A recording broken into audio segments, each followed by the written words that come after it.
it was very strange because, you know, I've been thinking about Iran, and I've been thinking about how moved I would be when I walked in Tehran, because every street corner of the city center had something, you know, something happened to me, that the army had fired on the crowd, on the demonstration. Here, my fields were confiscated. Here, you know, they burned a car. Here, the bank, and there something happened. There, you know, I had every street corner had some sort of memory, and I thought I would be moved to when I rediscovered.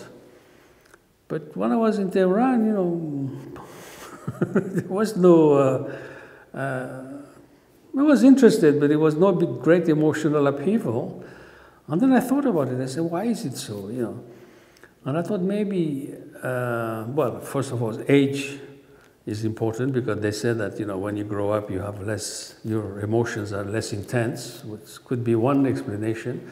But I think a more plausible one was that I knew all these events I'd lived, they were all on my film, on my photographs, on my contact sheets. They're there, and I hope for eternity, you know. So it's like you don't have to go back to them because you know they're there. They're recorded there, and they're recorded in sequence, so you don't have to revisit them in your mind. You know, so it was an interesting observation. I start my return to Iran after 17 years self-exile with not Khomeini, because he died in the meantime, but a picture of Khomeini, because he's everywhere. It was not only in murals, in everybody's, you know, in every speech, everything was done in the Imam's name, and, you know, of course, yes. But I was only interested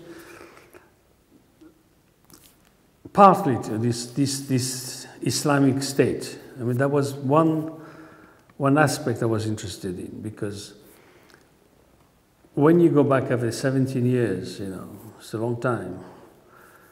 What had happened by then is the opposition to the Islamic State.